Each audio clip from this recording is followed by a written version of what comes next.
When you say things are getting critical, are you talking about something to do with the vehicles that are in the rings of Saturn? Yes, yeah. Really? Yeah. So I was behind closed doors for some time, and my clearance was way, way, way above top secret. So can you tell us, are you able to tell us your title when you were working in this sort of division behind three doors? No, I have probably 3 or 4 pages of titles. Oh. I don't know which one I'm going to land on. And I can tell things, when I mean things, the conditions are getting critical. And I find that some scientists also think that. And so I think when I do publish, that group anyway will agree with me full-heartedly. People have got to be made to understand that those things are real. Hi, I'm Carrie Cassidy from Project CAMELOT. We are here with Norman Bergrun. He was with NACA, which was the early precursor of NASA. Yes. And he also worked for Ames Research. He has also worked for Lockheed Martin as well. And no, it's just Lockheed. I left Lockheed before it turned Lockheed Martin. Oh, wow. Okay, we're going back in time here. Okay, that's okay. That's all fine. It's got to be accurate. Yeah, no, you're somebody absolutely right. Me on that. He was an employee of Lockheed? Yes. Okay. Before it was Lockheed Martin. And he has written a book called The Ringmakers of Saturn, which is why we're here. And let's see, it looks like you got another book here too, right? That was a precursor, a very early one. Okay, I'm going to show these to the camera so that we can make sure to get the...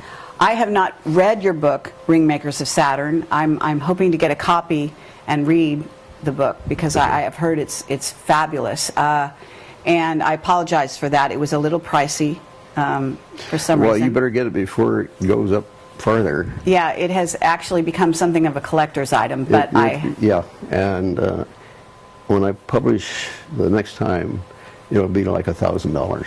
Oh my God, isn't that amazing? Yeah. I've already sold one that where I certified my signature, I certified the book, $250. Really? Yeah. All right, well, so that gives you an idea. We're in the presence of a semi-celebrity or a celebrity in the scientific community, I guess, in a certain sense. I've been around quite a while in the scientific community, yeah. Yes. Okay, so to kind of start off with, how old are you? Do you mind saying? Well, I always say, would you like to guess?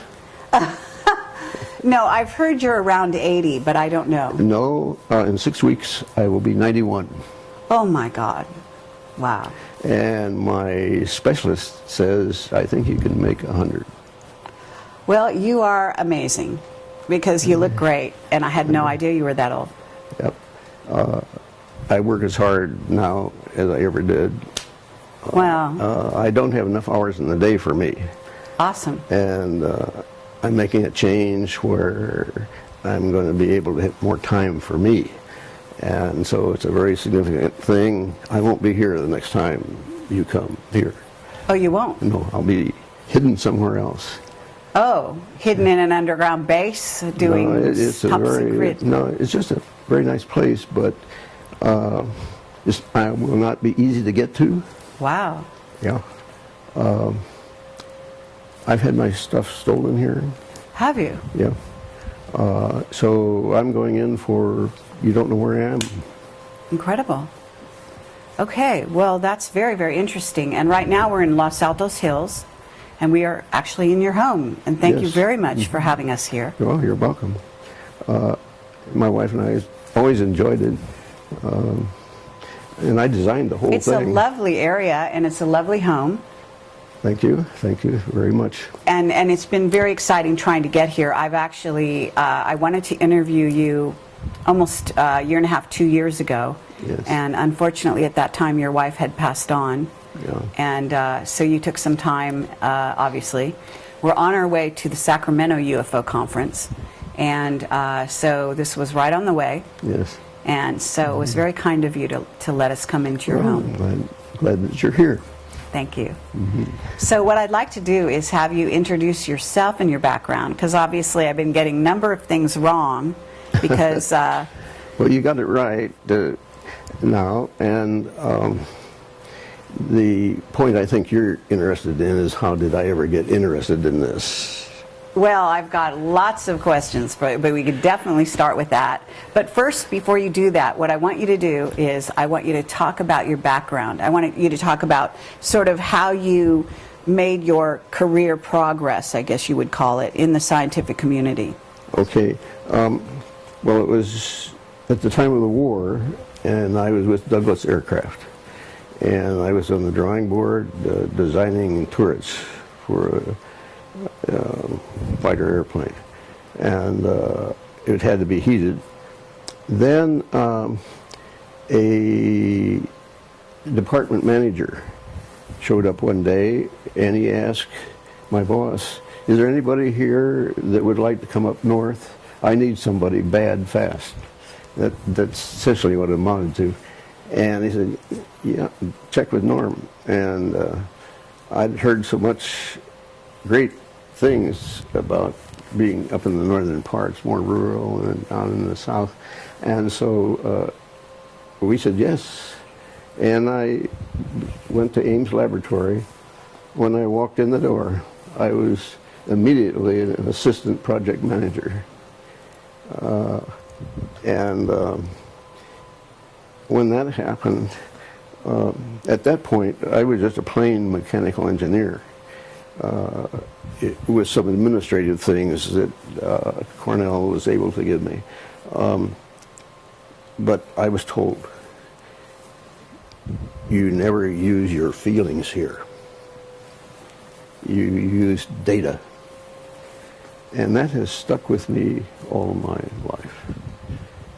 Don't use your feelings. And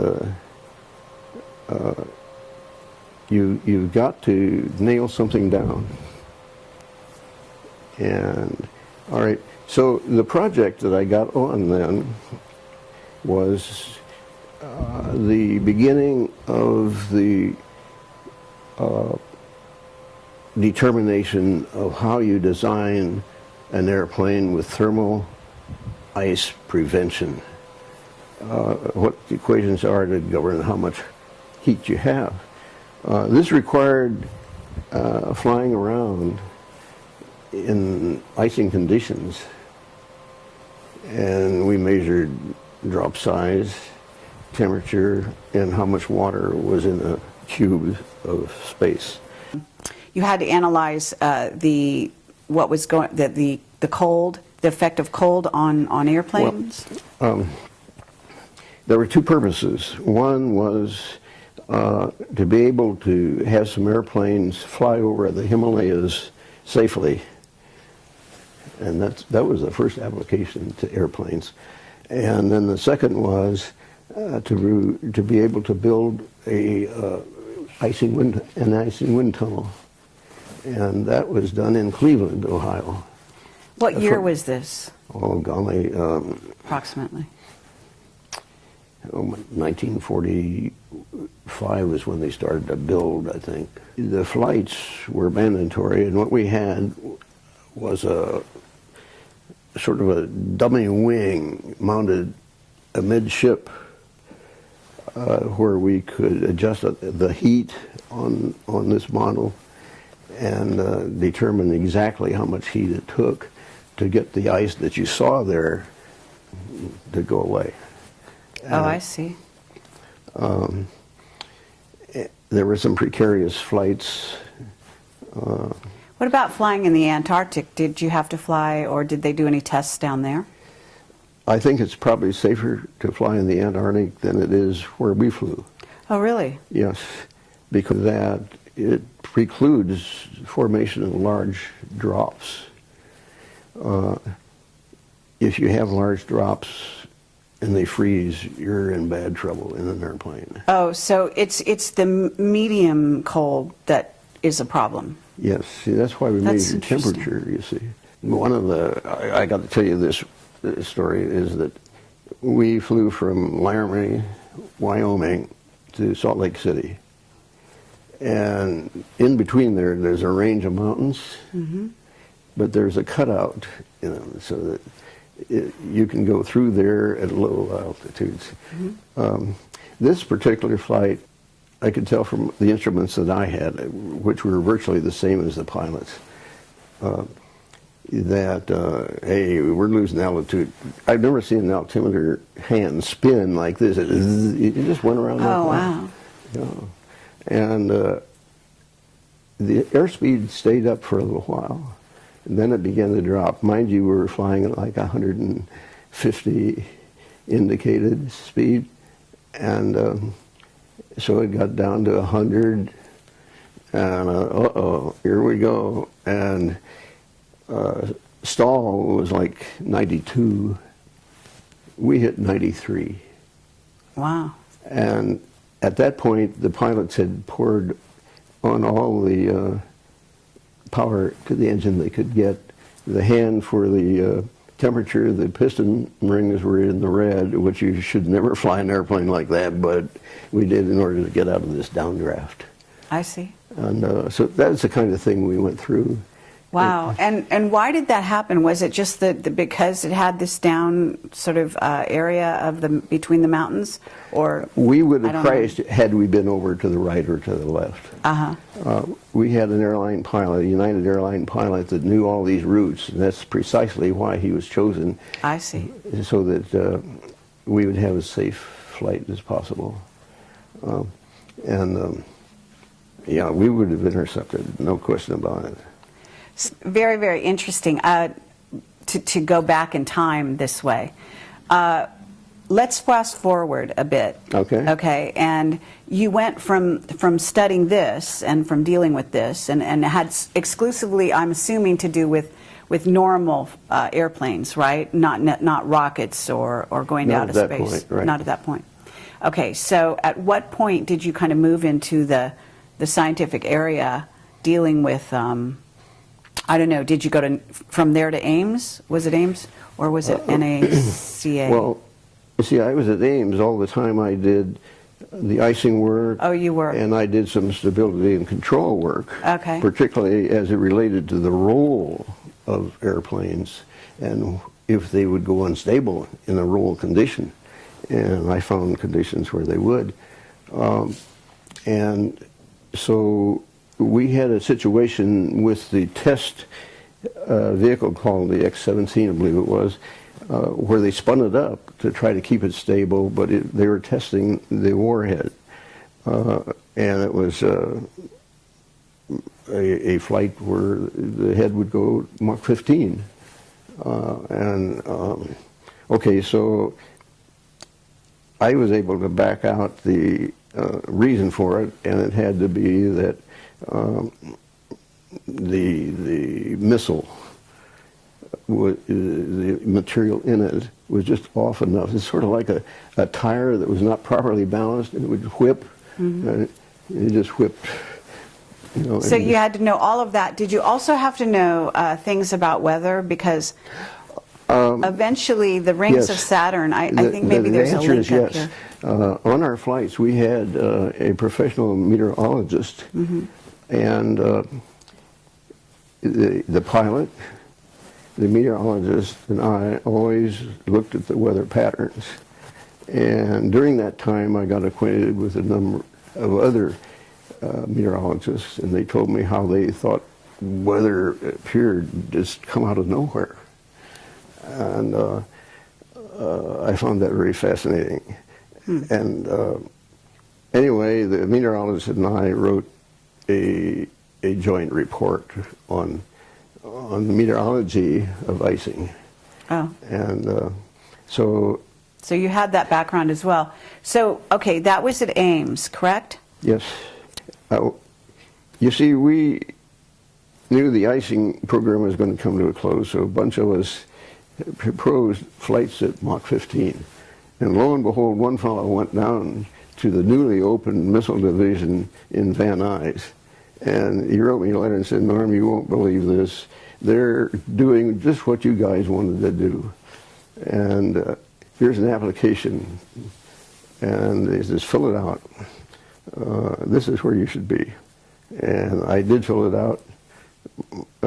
My pay went up by a factor of 3, and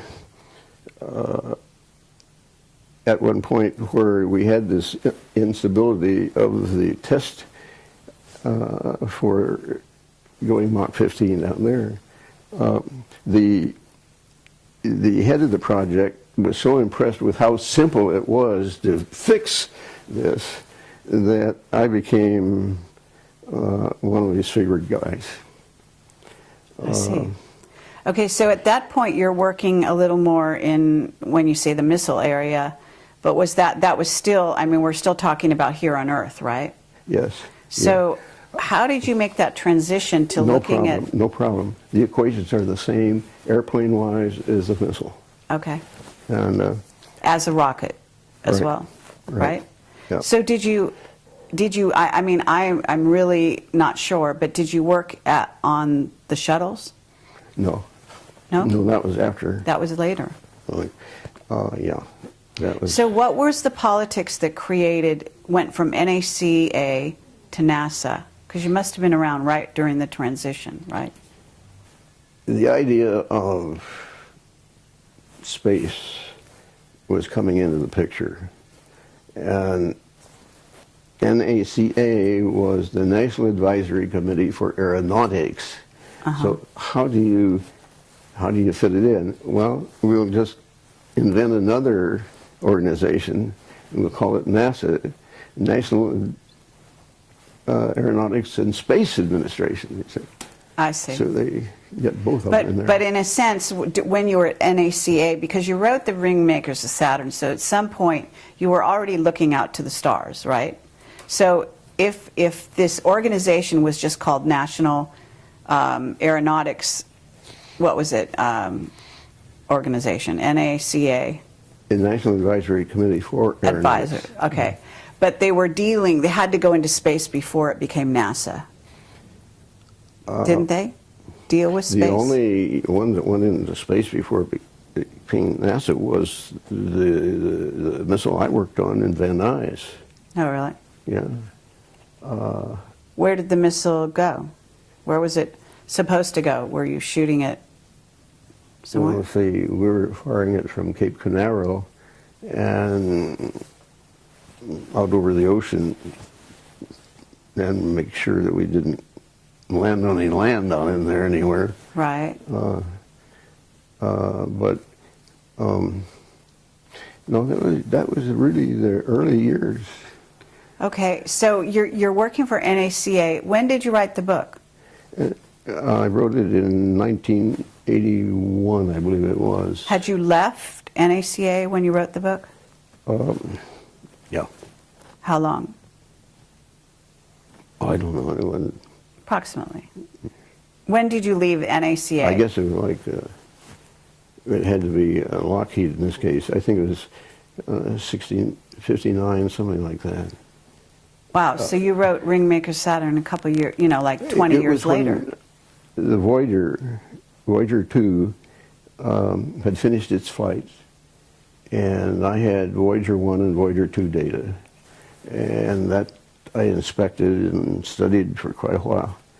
And that's when I wrote the first book, and I was so surprised at what I found that it took me like the 4 years to get the book published, because I wasn't sure that what I had was really right. And so I looked in many articles and books to see, oh yeah, this sort of fits what they're talking about there. Okay, you're okay, so publish it. And so the book came out in 1985. Okay, and that's the Ringmakers. That's the Ringmakers. But the other one, this one.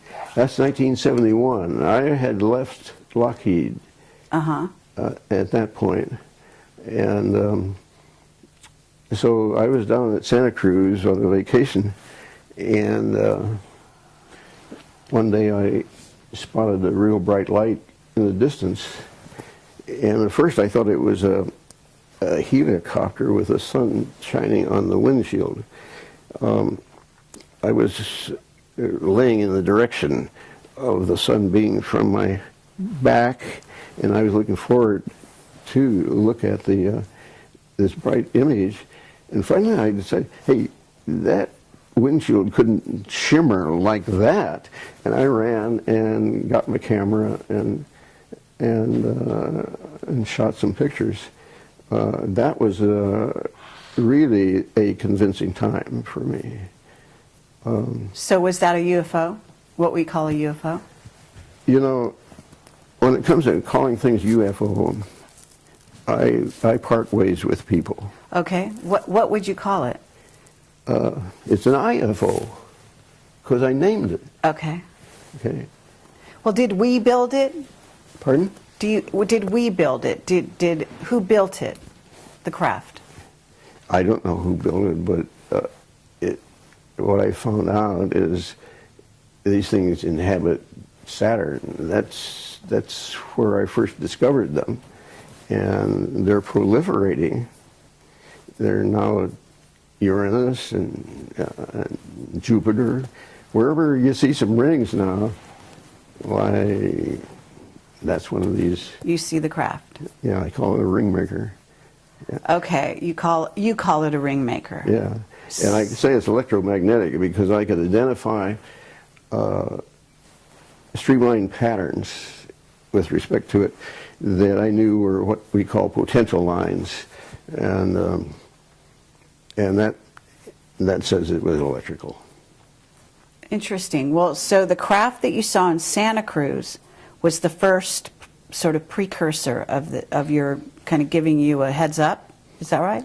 Yeah, and then for this book, I believe it was simply a picture taken out over these mountains. The object was over the ocean, but it was very bright, exceptionally bright. And wow. So did you look at the sky with a telescope, or were you looking at the sky with just your naked eye? just naked eye. Uh-huh. But you saw these objects. Yeah. And did you talk to anyone about that? No. You didn't? No. And you just decided to write your book? Yeah, there were 26 copies of those. I don't know where the other 25 are. You're kidding. Yeah. You wrote 26 copies of this book? Yeah. That was how many were printed. And yeah. there's, wow, this is really a collector's item then. Yeah. That's incredible. You find one, why, I'd like Wow. to get it myself. Okay, that's fascinating. This is interesting. Yeah, that's where I got the idea that there were streamers from these objects. And,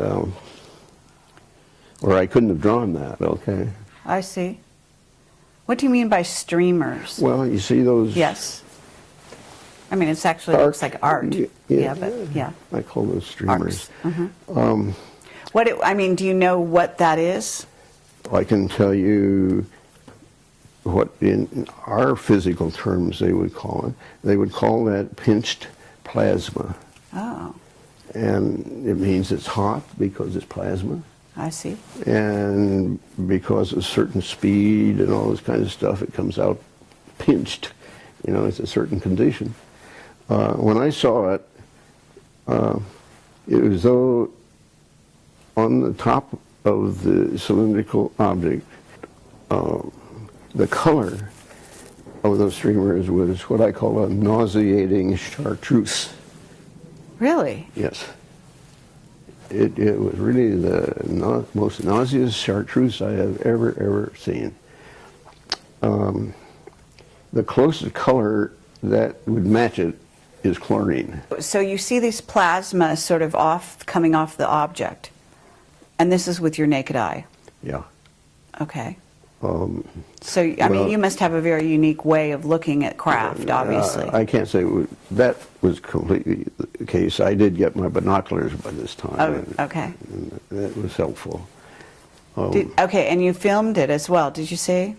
Well, just stop, you know, Just still. you have some stills. Are there stills in this book? Well, of course, the Ringmakers of Saturn is all government shots, and they are stills, and these are stills. So. But any of your own? Only Tomorrow Technology, they are mine. Oh, are they? Okay, interesting.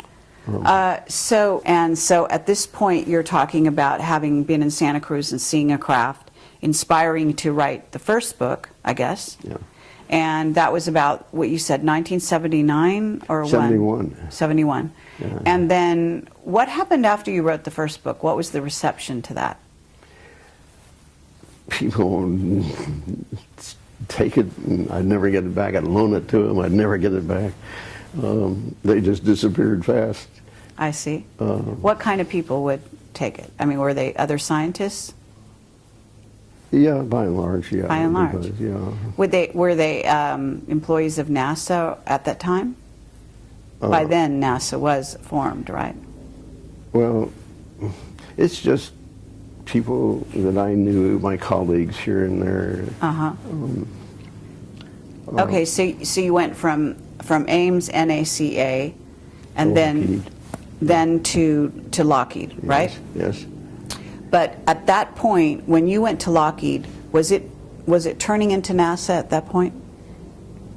When I left, the answer is yes. When I left NACA, it was only months when before it NASA, became NASA. Yes. Okay. Yeah. And why did you leave NACA? Well, I think it was because the fellow that sent me the app thought I should be down there. He said, "Hey, this is the kind of thing you've been doing there, and you should be here." And he was so right. Oh, so the organization that sent you the application from Southern California was Lockheed? The fellow that sent me the application formerly worked at Lockheed. I see. Yeah. So was it Lockheed Skunk Works that you ended up? No? I haven't been in there. I don't. You haven't? No. You never met Ben Rich? No, I have never met him. I have met some guys that have worked in there, and they've told me stories about that, but I've never met him. So the division of Lockheed back then that you worked for, was it top secret or was it just in the public domain? When I worked at Lockheed, I had documents that were indeed top secret. Really? Wow. Oh yeah. And then I went through the first generation of the Polaris underwater launch vehicle, and then I got tapped to go behind closed doors. Oh, you did? Yeah, and I was there for till I got claustrophobia. You got claustrophobia? Yeah. Yeah, I had to go through 3 doors to get to my desk. And this is in Southern California? No, it turned out to be up here.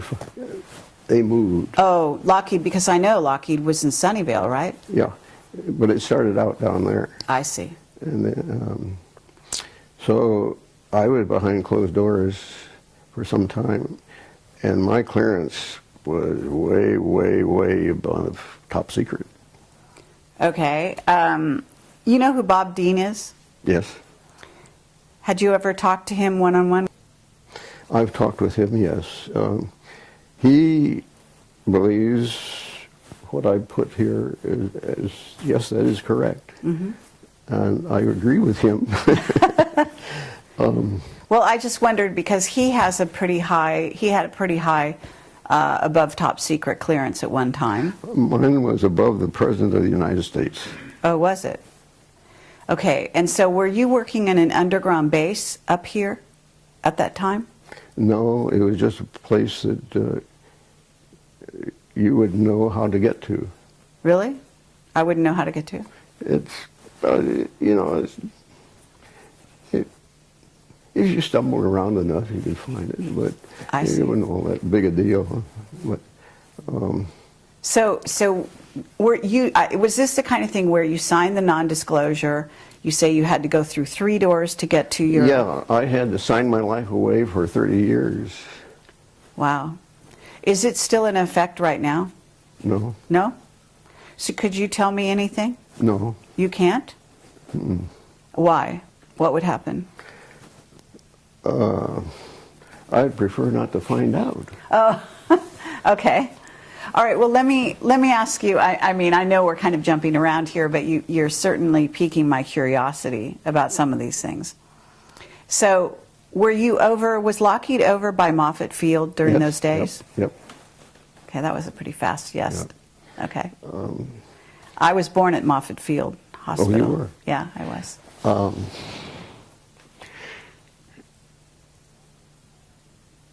There was, were you there at the time when the Macon went down? The what? The Macon? The Macon? The Zeppelin, the dirigible. Oh, I don't know. I mean, I was very young. Yeah, okay, all right. So there was a dirigible that went down in Moffett Field? You know, it's in that housing that is being stripped off of the top of it now. The hangar. The hangar. Has a lot of history. Yeah. So did you ever see any UFOs out there? Now, let's go back on this and get that straight. I'm sorry, out. okay. Yeah, because... Whatever you call them. You see, when you say unidentified flying object... You're right. You're absolutely right. You can't go anywhere with that. Okay. The only reason I see that people like UFOs is for that very reason, so I can keep in business all the time. Because it's unresolvable. Okay. Now, that's so not you've identified it. But when you resolve something, you know... Okay. But if you were in above top secret, let's say you might have seen some craft in those hangars. Is that right? It was my first clue that there was something in space that was different. Okay. I was handed one day a set of data. The guy that gave it to me said, nobody else around here has ever been able to get anything out of these data, and if anybody can, you can. And so I went through it, and I found this one spot of data that really looked interesting. And I slugged through plotting it up. It was quite a difficult test to draw the picture of that. Mm-hmm. And when I got it, you could tell it was something strange. Oh, wow. Yeah. So let me ask you this. Can you tell me that you actually saw these things on the ground at all? Were they in location? I didn't, at that time. I have seen one on the ground in Antarctica. You have? Not personally, but an image of one which I wished I had cut out. Right. So no, these things can come in real low. Yeah. They're all sizes. Mm-hmm. It's the same deal as airplanes. You know, they're Cubs and all that kind of... You know. Right, and so when you're talking about the craft in the rings of Saturn, you're talking about something huge, right? Yes. Much bigger than we could even conceive of, I understand. What is it? I don't know, was it 70,000 square feet? I could, in looking down on the rings, I could see parallel lines crossing the ring, all the rings at once. Mm-hmm. That's about as long as you can get them.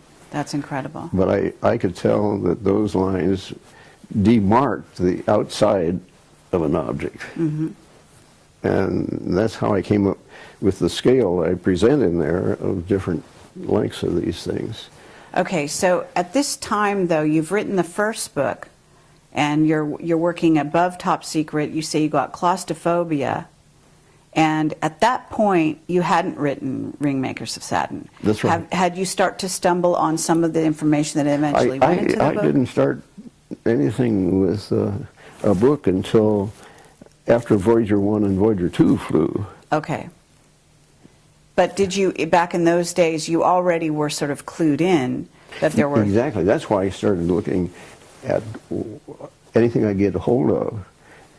And this turned out to be just 35 millimeter slides that Caltech had released to the public distributor down there. And so I got just these small little slides. And but you, at the time that you got that, you were not employed with anyone, correct. Is that right? Yeah, I was on my own. Yeah.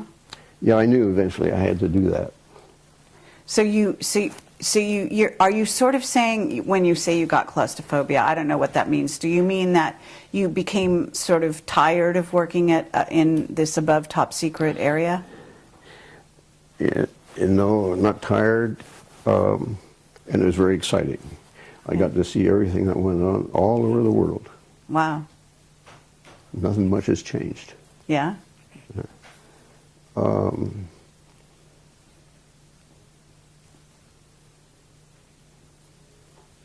I don't know how... Or were you threatened? Were you, you know, what did you have friends who were leaving the employee of Lockheed at that time? I mean, was there some incident that happened that made you want to leave? No, it wasn't that. Let's just say that you're confined to one room, day after day, year after year, same walls, so forth. That's claustrophobia. I see. But I knew that, hey, there's something going on out there, and see if you can't find it. And so in other words, on a certain level, you wanted to go beyond the confines of what you were studying. Yes, sure. And I made myself a policy. It's got to be all government images. No shots by me or any other person. Okay. Because what happens is that if you say, oh, let's say I took the picture. What film did you use? What shutter did you use? Da da da da da. That is never questioned when you have a government picture. Okay, but have you heard that NASA alters their footage coming from the moon, etc.? I know some of the things they do with it, yeah. Okay, so even their footage is not always dependable, right? Although I guess it's dependable to begin with. It's just that they start altering it later. I have been told by a very reliable source. He asked me what camera did I get that image from on the moon. I said, Hasselblad. And he said, that's right. He says, I thought we darkened that enough that you wouldn't find it. Oh, yes. So you were finding things that they thought they covered up. Yeah. Incredible. Yeah, yeah. That must have been a lot of fun. And this guy says, well, I suppose you want me to go out and tell everybody about that. I said, no, I don't want to embarrass you. That doesn't make any difference to me. Whatever you want to do is fine with me. I'm just saying I found what you saw. Okay, what about the Mars footage? The people that look at that, I wonder sometimes how in the world they can say what they do. Because you can find a lot in that footage. Oh, yes. No question. So have you got your own photographs that you got from the government that you then were able to, sort of look at and keep in sort of pristine condition? I'll tell you, at this juncture, I don't know what I have. I finally went to put it in a vault that the people claimed nobody can get in here, including the government. But unfortunately, somehow, somebody did. Oh, really? Yeah. And what they do, like I have some of it on a laptop, some of it's just on discs and so forth, they garble it. They run it through something and they garble it. So it's no longer... And sometimes there's just nothing on there. And I know that there should be something, and there's nothing. So I don't know how much of the early stuff I can put together. What I do know is I can put together it any time. Okay, so I don't need that old stuff, you can tell people. Really? You know, I don't need it. Because you know, you're familiar with the landscapes, you know where things are. I know where, yeah, I'm familiar with the landscape, I know pretty much what's going on. Okay, so, well, that's very tantalizing. So at this point, you learned quite a bit. You were very respected, I imagine, when you left, even above top secret, right? You left employee of Lockheed in good terms or not good terms? Yeah, I was respected. Mm-hmm. There was a time when, on the Polaris vehicle, Mm-hmm. that when the missile was fired off, it didn't light up and came back down and hit the submarine. And I said it was the umbilical plug. And the head of the project asked me, "What do you think it is, Norm?" I said, "It's the umbilical." "That's the most reliable thing there is on the bird, Norm. It can't be that." And a Navy guy came in later, and I said, "It's the umbilical plug. But Frank is not going to believe it unless we pull that thing up." And we got the whole Navy out there. I don't see why you can't pull it up. And if we don't pull it up, the Soviets are going to do it. Mm-hmm. He said, "Norm, synchronize your watch with mine. 3 minutes, you're going to have a call from Frank." 3 minutes, I had a call from Frank. He says, "Norm, you're going to be real excited. They're going to pull up the bird." And it was the umbilical. And after that, as Norm said, it was a certain thing. Don't argue with him. That's great. You know, it was that kind of thing. Yeah. Absolutely. So can you tell us, are you able to tell us your title when you were working in this sort of division behind three doors? No, I have probably 3 or 4 pages of titles. Oh. I don't know which one I'm going to land on. And I think what's going to happen is that I'm just going to have to find the images that I can get that either aren't affected by anything, or I get some new ones of some sort that will sort of govern how this whole thing goes together. I am very aware of Sagan's principle. When you make big claims, you have to have big data, you know.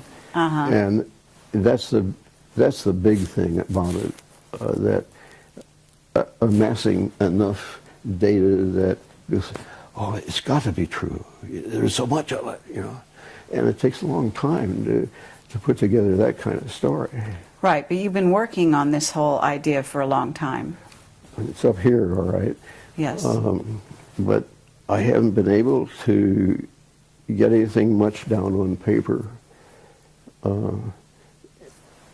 I spent 2 years with my wife before she died, and 2 years getting things straightened out afterwards. So there's 4 years in there I've lost. I see. And I can tell things, when I mean things, the conditions are getting critical.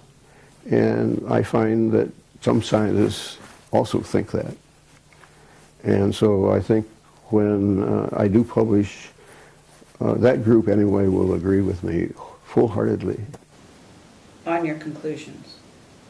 When you say things are getting critical, are you talking about something to do with the vehicles that are in the rings of Saturn? Yes, yeah. Really? Yeah. You see, it's sort of simple.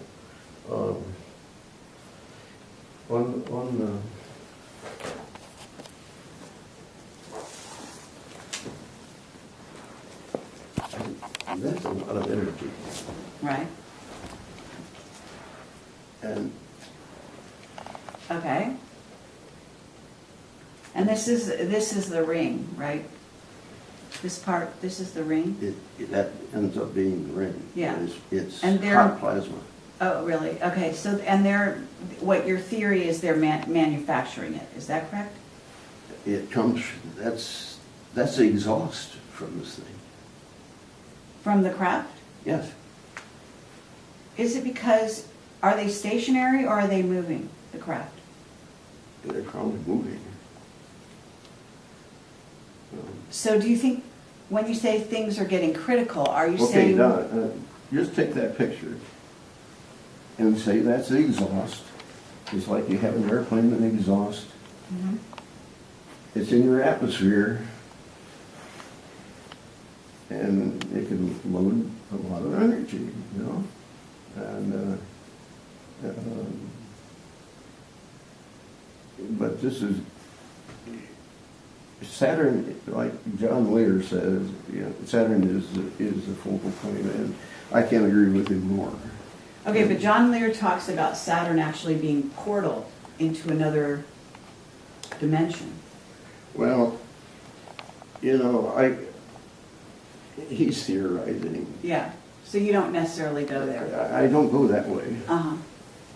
I either say, this is the way it is, or I can't hack it.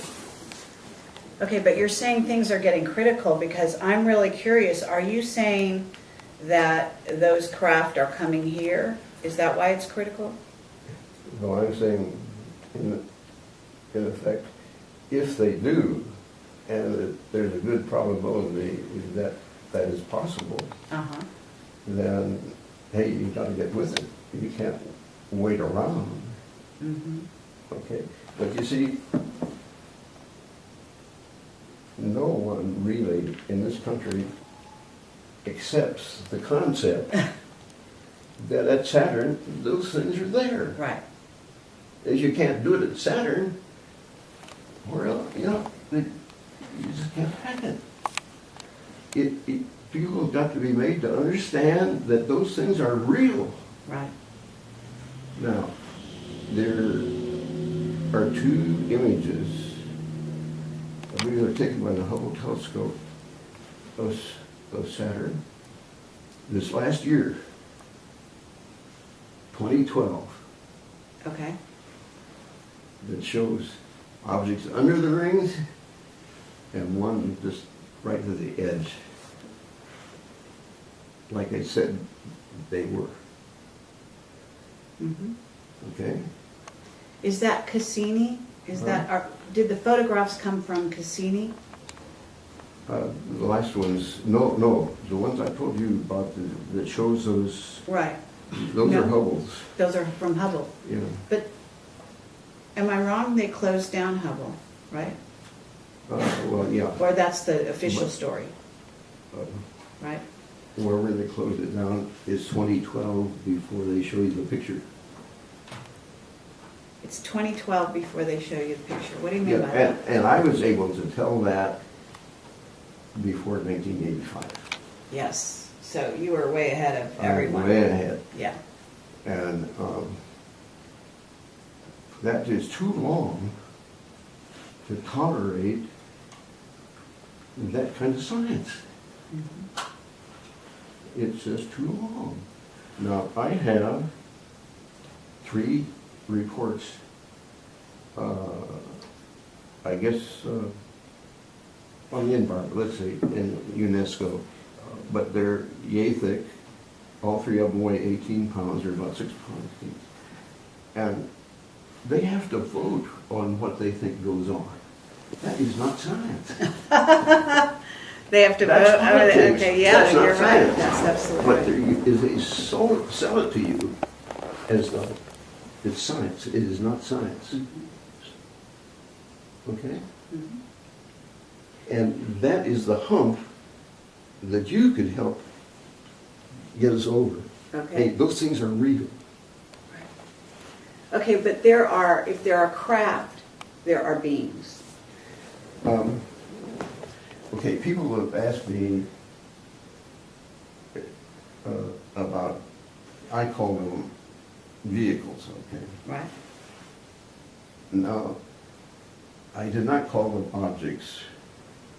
That was too neuter for me. Okay. I had a Stanford professor said, you ought to call them objects, Norman. I said, no. They have all of the qualities of a vehicle. They can move, you know, they're just like a missile or anything like that. So that much we can say about them, for sure. Okay. So I'm calling it a vehicle. Okay. Okay, somebody comes along and says, well, now where would you manufacture one that's 2.5 Earth lengths long? And that's a hard question to answer. However, if you think of it in terms of its living entity, it's just another kind of thing that we've got in our universe. And it can grow and grow and grow and grow. Okay, So it can be an EMV and it can itself have life. Uh-huh. So are you not positing the idea that those vehicles contain, you know, beings who are, you know, maybe like us? Yeah, I only go along with government images. And if you want to know about people kind of thing, there is the ship that picked up the Voyager capsule at Alameda Naval Shipyard, and they have a picture there of I think it's the Apollo flight that Buzz and Neil were on. But anyway, there is one image there that shows black people getting off. So people with dark skin getting off. Not dark, black. Black skin. Really black. Yeah. Were they tall? Yes. Very tall? Yeah. How tall? Do you know? Well, they got out the doorway. I don't know how high that is, but Well, what? it's safe. 7 feet would be probably a conservative estimate. Have you heard about Clark McClellan's statement about that? No, Oh, you haven't? no, Have you ever been in touch with him? no. No? I have tried to stay independent and not be affected by others' opinions. Mm-hmm. I would rather have what I present clash with somebody else and see who wins. Okay. And settle it that way, Hmm. rather than make a shouting match over it. Sure. I learned at Ames that the longer you shouted, the more probable it was that you would get your way. And I don't want to go through that routine. Okay. Well, good for you. So you're saying it's a, what did you say, $5 million? Billion? $4 billion. Yeah. So- So that's an estimate of how valuable he thinks all of this is. I see. But he doesn't get any support. Right. See? Interesting. So you think that Obama would like to find out more? Oh, yes. He would like to keep NASA operating? Yeah, he would like to. Really? Yeah. Okay, and you know that because? Well, I know that he has a friend there at the head of NASA, Oh. and he would like to have him look good and so forth, so he would like to see some things go on under his watch, but it's not happening. Do you know who's preventing it? I think it's the overall economic picture that's preventing it. I was in public policy in my organization, my professional organization, American Institute of Aeronautics and Astronautics. And I've been on Capitol Hill and visited the various congressional offices and trying to point out to them what we felt was important. We made a list of 10 items. And Such as? What would be an example of something important? This Ringmakers of Saturn? I mean, the vehicles? oh no, this is way out in left field. Oh, so not even that close, Oh, no. not going in that direction. No, it's like you got to protect the doors of the pilot's compartment because of terrorists, you know? Oh, that. I Okay. mean, just practical things. I see. And, okay, the budget for aeronautics has gone to practically to zero because space has swiped it because it's so expensive. Mm-hmm. And you just try to juggle money around, and it's a strange place back there in Washington. But it's a big education to try to do some public policy. Okay, well, that's pretty unusual to have a scientist that tries to do public policy. When you called yourself, I don't know if you consider yourself aeronautics engineer? I just say I'm a scientist engineer. Okay. It's hard to be a scientist without being an engineer. Okay. And when you say training for just an engineer, I don't think that's going to work. And that shows to me how little understanding there is about that educational aspect. Did you ever go to Stanford? Mm-hmm. You did. Did you graduate from there? I got a quarter in, and then my dad passed away, and he was supporting me, and that was the end of that. But it was long enough to be an alumnus of Stanford. And Okay. the other interesting thing is that Ezra Cornell and Leland Stanford got together on the founding of Stanford. So for many years there's been a close relationship between the two. Oh, between Cornell and Stanford? Yeah, and so rather than making Cornell my home university, Stanford definitely is my home. Okay. But to get back to the subject at hand, with regard to the rings and regard to what you've seen, and when you wrote your book, what was the response to the book when you published it in the scientific community, at Stanford, at these places? I would say practically zero. No reaction? If it is, I never found out about it. Uh-huh. I think only now are they beginning to listen, and it's come around this way. I was in early April given some fruit, and the person that gave it to me had bringing over followed up fruit for a number of times when we had lunch here.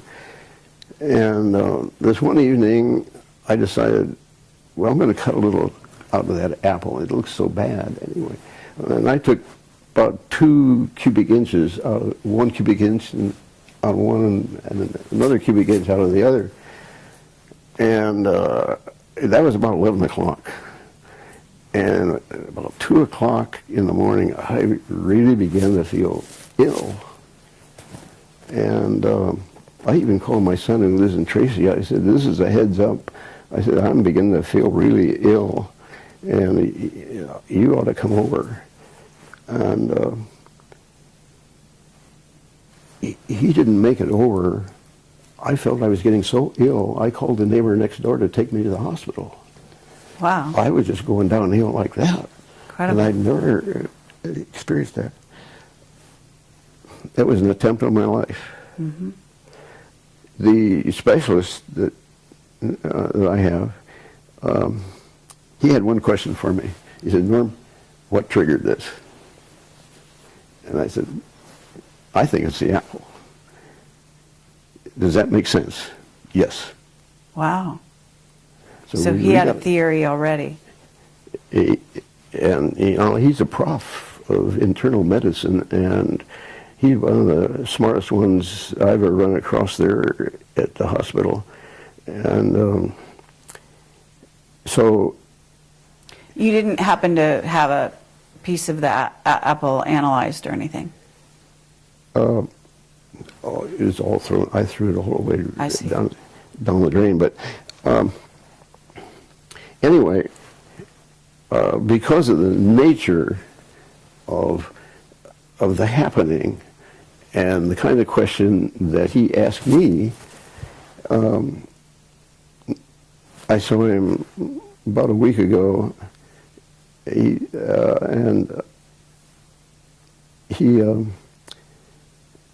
He says, you know, I've spoken to a physicist about people, about some of your ideas. Okay, that's what I'm saying. Now, through the hospital, because of what has happened, I've caught their attention. I see. And when you say because of what has happened, what has happened? I almost lost my life. Okay, so you almost lost your life, but why is, in other words, why do you think they're focusing on you suddenly? You know there's a movie out called Prometheus, right? I can't say that I do. You don't know that. Well, there is one. And I talked to Richard Hoagland. He said Prometheus is, well, first of all, there's a moon in Saturn called Prometheus, right? Yeah. And I'm told that there's some kind of interaction between that moon and the rings. Well, sure. No question about it. Okay. Yeah, I would agree with him. And and you say there's something going on now. It's becoming critical, is how you're terming it. Yeah, it's much more prevalent than what we saw in 1985 or a little earlier. Meaning there's more activity on Saturn, do you think, or just more activity around this question about the rings and the craft in the rings? No, there's actual activity. There is. You know, to start off with, Uranus, which is one of the other planets, did not have rings. That's right. But now it does. Right. See? And so that kind of thing is going on. And we really ought to get to the root of it. Okay, do you have a theory on why Uranus suddenly has rings? Well, sure, it's the exhaust just like... so that's how I think the attention is being obtained. And so I would expect something to happen a little bit. You would? Yes. When you say something to happen, what are you suggesting? I'm suggesting that Stanford, let's say, well, let's look into what Norm's doing. Okay, but you just told me you were going to be leaving here and going to kind of a secret location. Mm-hmm. Have they asked you to come back in to work for them? No. No? Nobody has asked me to come back. Fact is, as far as my own professional organization is concerned, it does not fit at all with their objectives. How is it different? It's too controversial. Your theories, you mean? Now look, this is not a theory when there's data. If I propose something, that is a theory. Okay, so your data or your conclusions? Yes, the conclusions. Your conclusions Yeah. are too controversial, is what you're saying. Yeah.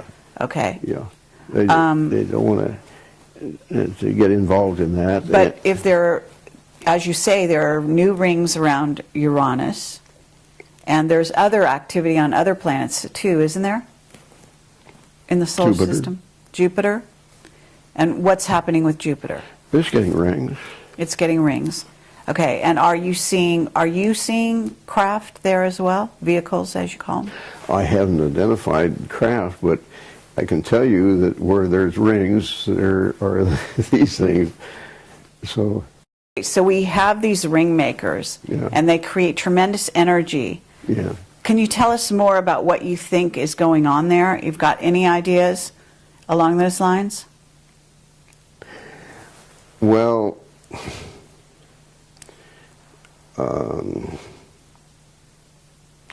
let's just take one that there was this, what do they call them, forward lookers, or these psychologists? Oh, remote viewers. Remote viewers, yes. Right, that's what I'm... I just did an interview with somebody there. Which one? I had heard that there was one that saw something out there in the rings, and they were mining the rings. That's true, yes. Okay. I think I read her book, and she couldn't see anything from the side, but when she looked from the top down, why, that's when she saw things. I see. I happen to been able to uncover what she saw. Really? Yeah. And what did you... I would say, I don't think they're mining the rings. I think they're nursing from the rings. Oh, in other words, you think they're using the energy to power their craft. Yeah, that's where new ones are getting their energy. New vehicles are getting their energy? Yeah. You start out small, just like a baby, and then they get bigger. Oh, right, because you say that you believe they're sort of like alive. Do you believe they're plasma vehicles, what's called a plasma vehicle? Have you heard that terminology? Well, I've never heard them called plasma vehicles, but I can understand why somebody might say that, yes. Mm-hmm. Yeah, I wouldn't make a big deal over that. Okay, I've heard that the vehicles out there they actually fly close to the sun, and they power themselves up on the sun, and then they go back into... I wouldn't be surprised. Yeah, I've noticed some go in there, and it means that they're capable of withstanding those high temperatures. Yes. And so, True. Yeah, they could get pumped up really nicely. Okay. Okay, so, well, we have a very active scenario out there. Yeah. And you say it's critical. When you use that word, critical, that kind of sounds impending, like there's something coming to Earth or coming at us. Well, when I read that the universe is expanding, I say, the universe expanding. You guys are just saying you have objects out there that you use to say the universe is expanding. But how about supposing they're increasing their speed? That would appear like what you're saying. And if something out there is moving faster to get away from something else,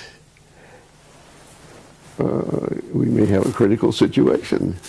Okay, very interesting. So something out there is moving faster to get away from something else. What would that something else be? It's hard to say. Now here I do have a hypothesis. Oh, yeah? Yeah. The Big Bang, I think, my hypothesis is that there were the goodniks and there were the badniks, and they had a fight. A Big Bang ensued. I see. A Big Bang, a really Big Bang.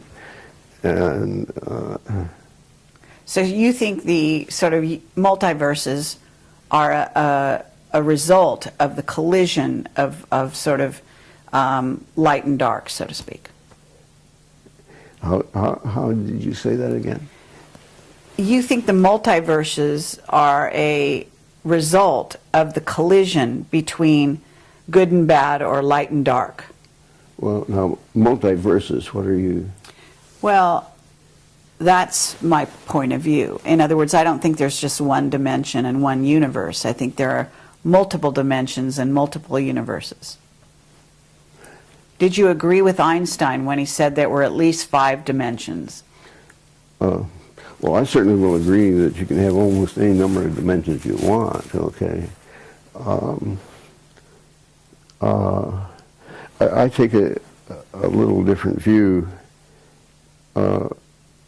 My son suffers from a malady in which he hears voices.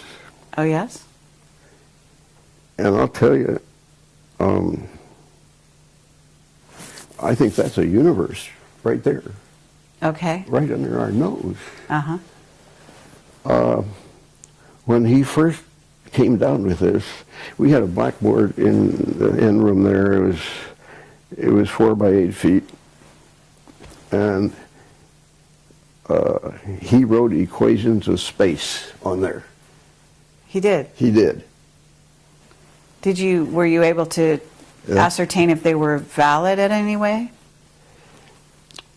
You didn't need to, I didn't need to know all the details. I knew enough to know that, hey, those are strange equations that you wrote. You don't write that kind of equation here on Earth. And you do have some distance parameters in there. And I'll tell you, I was really scared. The fact is, I erased the darn board because I wish now I had kept it. But I was scared. I was frightened at the time. Really? Yeah. What were you frightened of? The fact that he could write that stuff. That he was getting an input so he could write it. Yes. That's what scared me. So, in other words, who it could be coming from was Yeah. the unknown intelligence type of idea? Yeah, so we have talks about that quite frequently, and it's just another aspect of all this. That is a universe, all right. Mm-hmm. Absolutely. Okay. And it's not the kind that normally you'd think would be, but I'll tell you, some of the things he tells, they sure are real. He can describe things down to just the last detail. Sounds like somebody I'd like to talk to. He would say no way. He wouldn't? Yeah, he wouldn't do it. Is he a scientist? No, but he came within a semester of getting his bachelor's degree in chemistry. I see. And he was our brightest. When he was 4 or 5 years old, he wired up a train set. So that I still am amazed that he did it all by himself. He had the cars switching around and all this. That's amazing. Okay, well, wow. Okay, this is so fascinating. Let me ask you, you still use this word critical, and I'm still trying to figure out where you're going with that.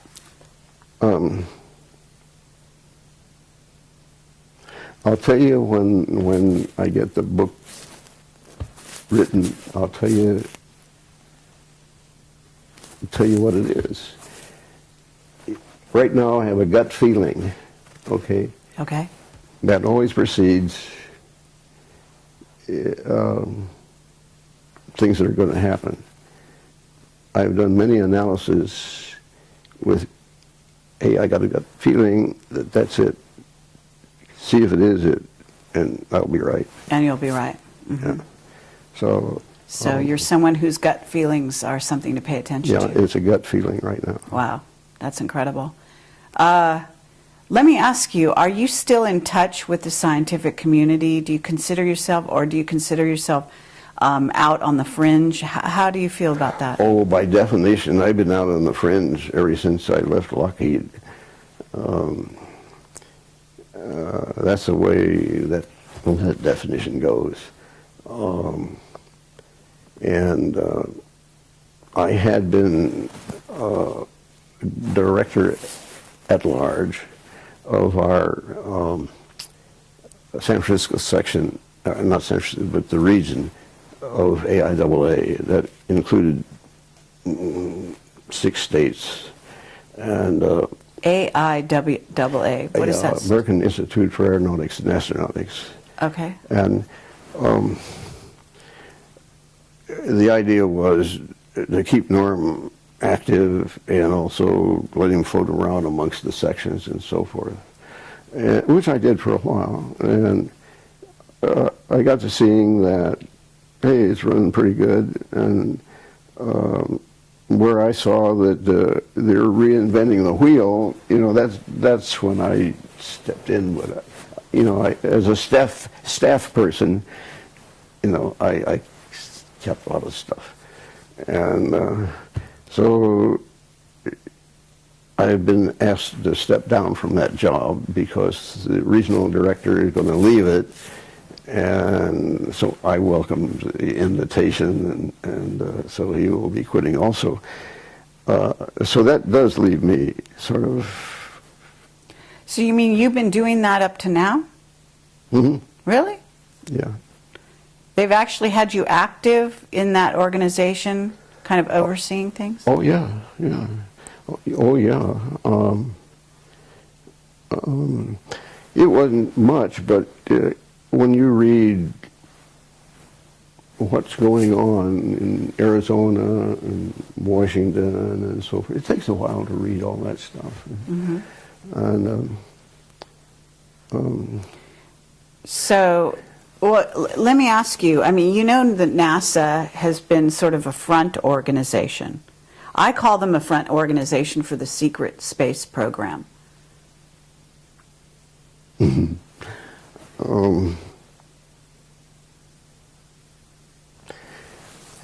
I don't know about being front.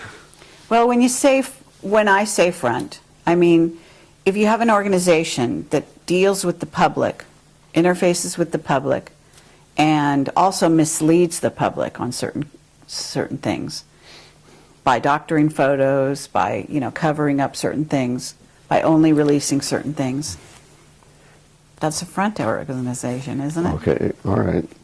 I guess you're entitled to do that. Okay. So if we were to look at the situation a little closer and find out who are the insider organizations, certainly Lockheed would qualify. Would you say that the defense industry are all in the know? No. No? No. Lockheed only recently has been getting images themselves.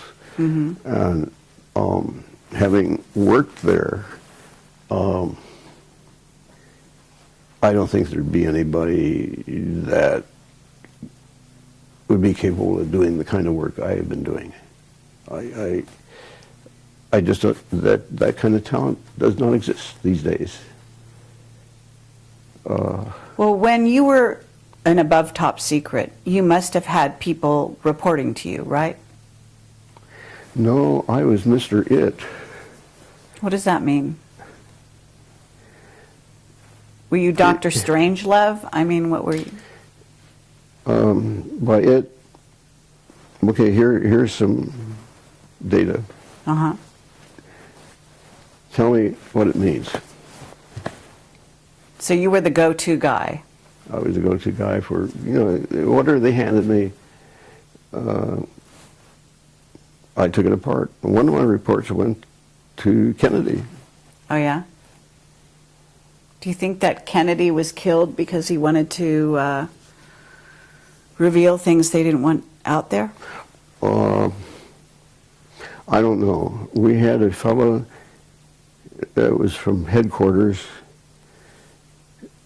and that occurred while we were all behind closed doors, and they were completely dumbfounded about it all. They couldn't figure that out at all. You mean, what couldn't they figure out? You mean why he was killed? Yeah, yeah. Why or how, even that. I mean, and it's still a mystery today to a large extent. But anyway, it was interesting to hear stuff, opinions from headquarters, from a headquarter guy. So they were stunned by Kennedy's assassination. Yeah, they were, yes. Even no behind closed doors, yeah. as you call it. Yeah. Back then. Yeah. That's very interesting. Well, if you were to look at the time when you were behind closed doors and you left on good terms, you say, right? Yeah. Did other people leave at the same time you left, or did people stay there? Oh, they stayed there. I was proselyted out. What does that mean? I went to work for a firm that had started up. A fellow was a nationally known aerodynamicist, and he founded his company, and he wanted to grow it, and he attracted me to say, you can give yourself whatever name you want. We're going to try to expand my company. The thing was that he also had on his board of directors a professor from the Stanford Biz School. Okay. And it seemed to me like, here's the chance, Norm, for you to grow. And but things did not work out for either of us that way. Do you know why? Yes. Why? I did come up with something that they could do. It required the services of one of the gents that knew how to program the computer. And that was the advantage of the outfit. They said, I can it can handle any size computer that there is. And, okay, so the day came, and this fellow's name that owned the company, his name was Jack, and Jack called a fellow in and says, Norm's ready for you to program things. Jack, I'm going to have to think about that. Can I tell you over in the morning what my decision is? Yeah, think it over. Next day came, he says, Jack, I can't do it. I am an aerodynamic specialist, and if I do this other, I ruin that. It's a no-go. Oh, how interesting. Yeah, that was his attitude. And you check around, and the good guys still have that attitude. Right, that they don't want to get their hands dirty. They don't want to be sort of tarred with the same brush. They've chosen, their route. Straight and narrow. Yeah, and you come along and deviate them. They can't hack it. Very interesting. And so that's when we parted ways. But it all has been a great learning process. But you went out on the circuit and you did talk about Ringmakers a bit, because there's a couple of videos. Out for a while. Yeah.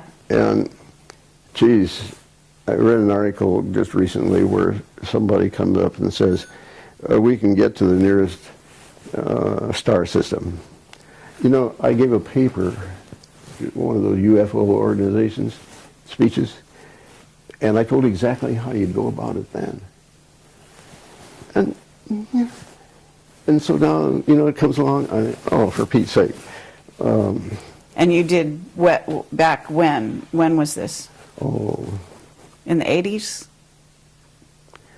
well, it had to be after 85, 88, something like that. So are you, you know, I have so many questions.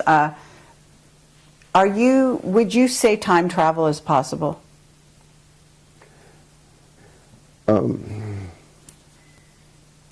There's a way to do some of these things that has not been considered.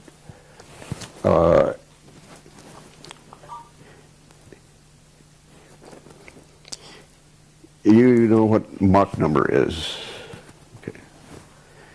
Okay. Einstein got together with Mach one time and asked him, how do you set up stuff in a reference manner? I'm faced with that, what I'm doing.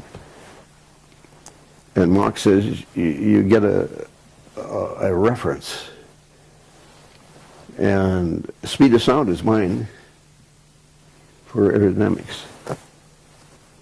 And I can just see Einstein walking away. What's the biggest number I can find? You know, the speed of light. See? All right, so it had commonly been thought that you can't go faster than the speed of light. Right. It has commonly thought that you couldn't go faster than the speed of sound. I say, hey, wait a minute here. You know, I found like 16 samples of where astronomers measure things going faster than the speed of light. Yes. Okay. See, now there it sets up a new regime. Okay. Okay. So if, in other words, you're kind of alluding to the idea that if you're going faster than the speed of sound, we go into the area of time travel from that point on, right? Yeah. However you want to mechanize it. Okay. What about these vehicles in the rings? Aren't they going faster than the speed of light? Oh, I don't know. I've never seen one, you know, in that condition. Okay. Not at all. Well, let's say, is it possible, I mean, I don't know how you want to classify this, but if those craft, or some of the craft, the smaller ones maybe, leave there and come here, isn't that possible? Yeah, it's possible. Okay. And is it possible that they've been coming here on a regular basis? I don't know about that.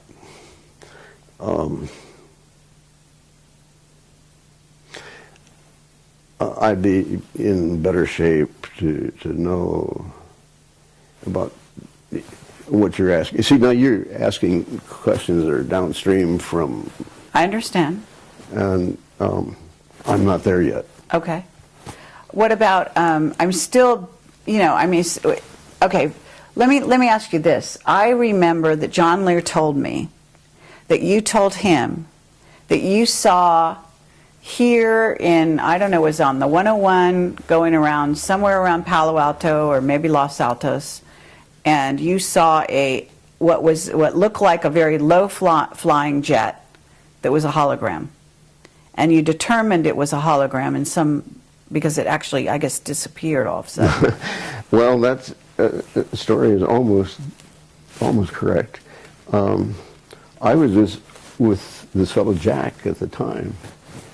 And I don't know whether you know where Gun High School is over here or not, but we were in that vicinity. And all of a sudden there was this huge-sized airplane that flew over there. It looked exactly like an airplane. I said, Jack, did you see that? Yeah. But, you know, it was below the allowable level. Yes. And there were no complaints. So it had to be a picture, you know. Really? But did it disappear suddenly? Well, it was only there just a fraction of a second. You know, you just got to if you weren't looking, you'd miss it. Really? Yeah. But it has to be going very, very quickly then. Yeah, it was. So you determined that it was a hologram. I didn't determine it. It's just the fact that there weren't any critics around here that says, hey, there was an airplane flying below allowable levels and we gotta do something about that, because there's a lot of people like that around. And, right. But there were none, so okay, so it had to be. So that's okay. What year was that? Oh, I don't know. When I was with Jack. Approximately. Would this be the 80s because you left? Didn't you leave Lockheed right around? Well, you wrote this book in 71, so. You know, you can go on the net and look at my resume there and pick up numbers. Pick up exactly. Yeah. Okay, but I was just wondering in terms of your recall, when you left the employ of Lockheed, because it was too claustrophobic, as you said, and then you went to work for this guy Jack, and that, how long did that last before the computer guy came in and said he couldn't do the programming? I mean, that must have been a pretty short time. Well, I think it was like a couple of years. Couple of years? Okay, and do you know what a Cray computer is? Yeah. Okay, and would you say that was the level of what we're talking about, programming a Cray? Or? Oh, this could have been done with a much simpler computer. I see. Yeah. Okay, have you ever dealt with a Cray computer yourself? No, I haven't. But you know of their, Yeah. sort of being around. Okay, in terms of this, again, this critical time that we're in, can you describe this time? Like, what do you see something happening in these times? I mean, obviously we have critical things in terms of, you know, the world politics and economics and things of this nature. But when you talk about critical, I'm actually seeing something to do with space. Are you talking about, for example, you've heard of, you know, incoming planet, like the second sun? I don't know if you believe this is a binary solar system. Do you follow that theory at all? Well, I guess the most critical thing I can see is that a lot of ice is leaving Antarctica. Yes. And that indeed will raise the sea level. Okay. And that indeed will cause some problems in many places. And it'll have a negative impact on real estate if you own property. Water, oceanfront property. That, to me, seems like a no-brainer.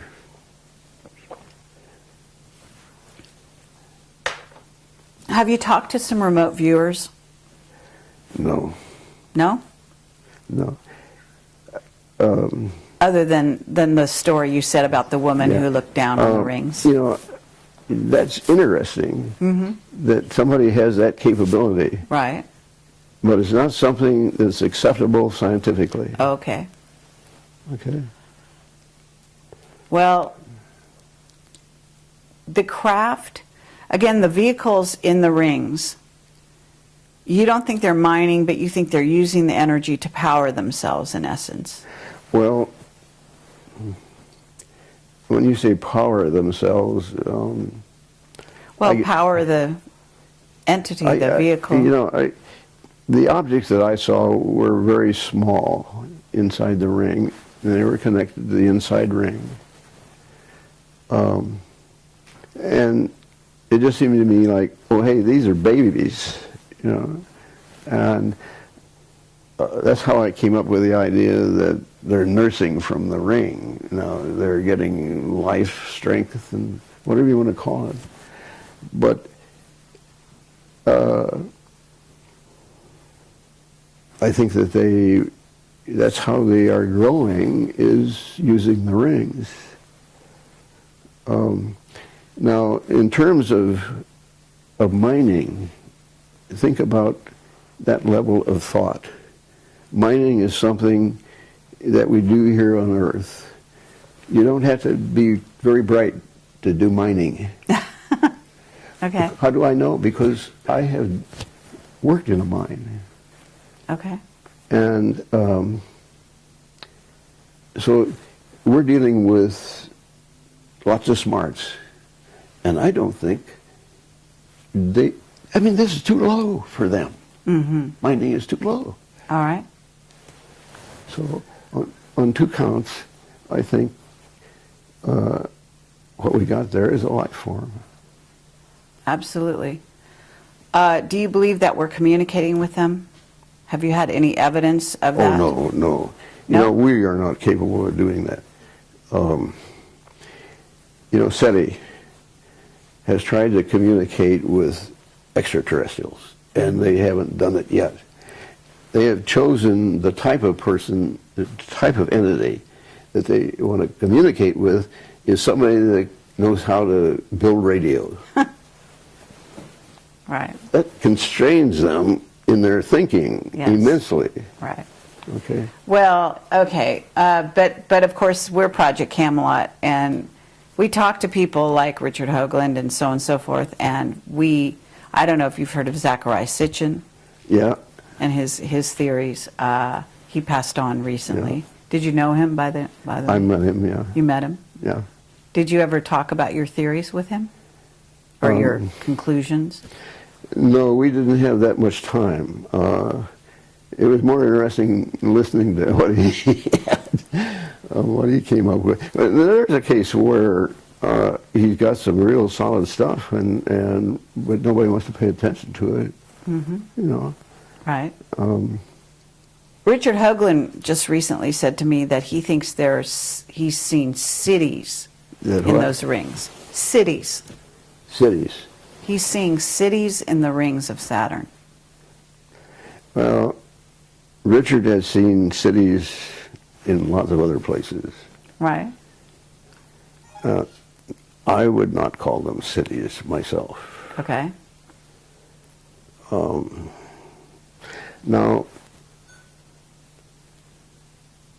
I don't know specifically what he is talking about. I mean, you know, if you want me to be specific, I'd have to look. Right. But he's thinking again of something like San Francisco, or, you know, you look down on it and there's a city, you know, it was laid out. Well, I'm not sure how he's characterized, you know, we didn't Yeah. have a chance to talk about how he's characterizing this idea of a city. In other words, it could be constructive, some sort of plasma, Yeah, or he had put that label on, and what I do think he's seeing is organized structure of some sort. organized structures, yes. I mean, there's lines going this way, and then there's perpendiculars, say, and So in a sense, you would agree with him in that. yeah, I mean, that There's kind of thing organized can happen. structures There can in be the straight rings. lines out there. Yeah. Yeah. So, and almost any formation can be made that is desired. So, if he sees a checkerboard kind of thing, and that's a city. It's not a city, but it is a checkerboard kind of thing. When you talk about plasma, what are you talking about? Are you talking about the same thing that Wilhelm Reich would be talking about when he talks about orgone? Or is plasma like another stage of orgone? Or About him, but there is one flight out to Saturn where the instrument flew by the ring, and the idea was to sense the plasma in there. It had a wide frequency range, and it turned out to be plasma, and so it ticked, and they knew the speed, and they knew the time it took to pass the ring, and so they knew how thick it was. And now that was a plasma indicator. okay. So it has been measured that indeed there is plasma rings. But you read also where, oh, this is a bunch of broken up moons that got there, and there's confusion in their storytelling. Uh-huh. But the rings that are suddenly appearing around Uranus, these are not broken up moons, right? You know, all I can say is, you know, the rings are there, and my interpretation is, by inference, I see the rings, so somewhere there's an EMV. And they're never where you think they're going to be. Do you, have you thought about the idea that, I guess I talked to Sean David Morton, who met you years ago. I don't know if you remember Sean? Mm-mm. Sean David Morton. He's a sort of a psychic, and he lives in Southern California. Anyway, he's a friend of mine. And he said that recently they've actually photographed, I guess, the top of Saturn, and they've seen that there's a hexagonal shape. Yes. You've heard of that? Yes. That seems to support your theory or your conclusions. That's what he said. Do you agree with that? Yeah. Any geometric form can be made. Okay. But you don't see anything. I mean, isn't there a significance to the hexagon in the Saturn symbology? Well, I would never expect a hexagon there, but I have never expected to see some of the other things I've seen either. So I did want to visit Saturn in the write-up I did, because there are some things that need to be fleshed out for people. Okay. And if I haven't lost it on my discs, why, I'll be able to make a nice little story about all that. Okay. If you haven't lost it, in other words, if it wasn't stolen? Yeah, or boogered up. Erased and messed with. Okay, well, I'm running out of tape here again, right?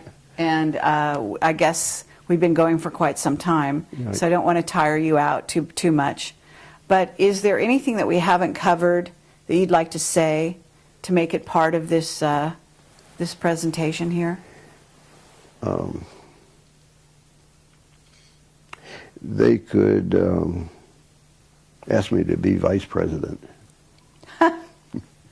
Because you'd like to change the policy and what's going on. Yeah. And you've had clearances above, with you know, above, way above top secret. So in a sense, they should be coming to you for advice, I would say. Yeah, they should. Yeah. Well, let's recommend that. Let's recommend that they come to Norm Bergrun and one guy in this critical not too time. long ago was bitching about the candidates, and I said, Jack, you can just write my name in, can't you? He said, yeah, hey, that's a good idea. Did you know, I just want to know, did you know Arthur C. Clarke? No. You know, I didn't go that rude. You know, I have been always so much up to here, you know, sort of career-wise, Right. what I've been involved in. Yes. I haven't been the social guy I should have been. Hopefully, that's going to change. Okay. I'd like to see that.